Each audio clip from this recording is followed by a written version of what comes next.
সুনানে তিরমিজির এক হাদিসে আসছে রাসূল আকরাম সাল্লাল্লাহু আলাইহি ওয়াসাল্লাম ইরশাদ করেছেন, ওয়া ইন্নাল্লাহা ইযা আহাব্বা কওমান ইবতালাহুম, আর যখন আল্লাহ সুবহানাহু ওয়া তাআলা কোনো মানুষকে, কোনো জাতিকে ভালোবাসেন তখন তাদের পরীক্ষা নেন, তাদেরকে মুসিবত দেন, কষ্ট দেন, রোগে শোকে অসুবিধায় ফেলে নানাভাবে আল্লাহ সুবহানাহু ওয়া তাআলা তাদেরকে পরীক্ষা করেন। এই যে বিপদ আপদে ফেলে দেওয়া, এটা কিন্তু আল্লাহ সুবহানাহু ওয়া তাআলার ভালোবাসার একটি আলামত।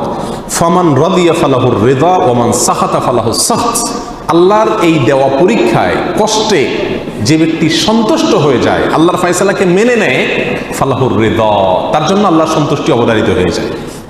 আর যে ব্যক্তি আল্লাহর এই ফয়সালায়, আল্লাহর এই কষ্ট দেওয়ায় সে অসন্তুষ্ট হয়ে যায়, আল্লাহর ফয়সালাকে মেনে নিতে পারে না, রিদা বিল কাদা, ইমানের গুরুত্বপূর্ণ একটা পয়েন্ট, এই বিষয়টি যে অর্জন করতে পারে না, বরং হাহুতাশ করে, অস্থির হয়ে যায়, গালমন্দ শুরু করে দেয়, আল্লাহর ফয়সালাকে সে অ্যাভয়েড করে, হ্যাঁ আল্লাহ লোক দেখে নেই, আমার উপরে সব বিপদ আসে, এই টাইপের কথাবার্তা বলে, ফালাহুস সাখত, তখন ওই ব্যক্তির জন্য আল্লাহর পক্ষ থেকে অসন্তুষ্টি অবধারিত হয়ে যায়। আল্লাহ আমাদের মাফ করুন। আল্লাহ সুবহানাহু ওয়া তাআলা আমাদেরকে ভালোবাসেন, তার প্রমাণ হবে আল্লাহর পক্ষ থেকে আমাদের জীবনে ছোট বড় বিভিন্নভাবে পরীক্ষা নেওয়া। আমরা জানি কোরআনে কারিমে আল্লাহ তাআলা বিভিন্ন নবী রাসূলদের ঘটনা বলেছেন। এর ভিতরে সবচেয়ে বেশি কঠিন পরীক্ষা যার জীবনে আসছে তিনি কোন নবী ছিলেন? ইব্রাহিম আলাইহিস সালাম।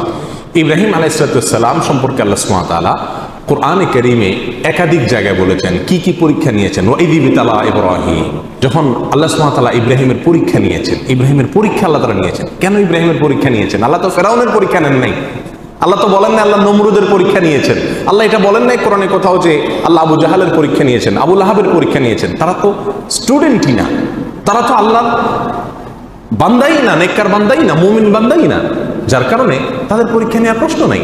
যার জীবনে বিপদ আছে, ইমানদার যদি হয়ে থাকে, তাহলে বুঝতে হবে সে আল্লাহর কাছে কোনো না কোনো কারণে প্রিয় হয়েছেন, আল্লাহ তাকে পরীক্ষা করছেন, বিধায় অস্থির এবং ব্যাকুল হওয়া যাবে না। আল্লাহ তাআলা আমাদের তৌফিক দান করুন। তাহলে দ্বিতীয় আলামতটি আমরা পেলাম আল্লাহর ভালোবাসা। তৃতীয়, আল্লাহ যখন আমাদের কাউকে ভালোবাসেন তার আলামত কি? এটা বড় জটিল আলামত, বড় কঠিন আলামত। তার আলামত হলো আল্লাহ সুবহানাহু ওয়া তাআলা তাকে দুনিয়া থেকে দূরে সরায় রাখেন, দুনিয়ার সাথে মিশে হাবুডুবু খেয়ে একাকার হয়ে যাওয়া থেকে আল্লাহ তাআলা হেফাজত করেন। আমাদের অনেকে আমরা দুনিয়া চাই, পদ পদবী, অর্থ কড়ি, প্রভাব প্রতিপত্তি, কেনা চাই, আমরা সবাই চাই এগুলা, কিন্তু আল্লাহ সুবহানাহু ওয়া তাআলা কিছু মানুষকে ভালোবেসে এগুলো থেকে দূরে সরায় রাখেন। সে চাইলেও ব্যাটে বলে হয় না। আল্লাহ সুবহানাহু ওয়া তাআলা তাকে দুনিয়া থেকে পরিকল্পিতভাবে বাই প্ল্যান, ইচ্ছাপূর্বক আল্লাহ সুবহানাহু ওয়া তাআলা সরায় রাখেন। কেন? তার জন্য ওই জায়গায় গেলে ক্ষতি হবে। সে দুনিয়ার সাথে যদি মিশে যায় তাহলে সে ধ্বংস হয়ে যাবে। আল্লাহ সুবহানাহু ওয়া তাআলা তাকে বাঁচিয়ে রাখেন।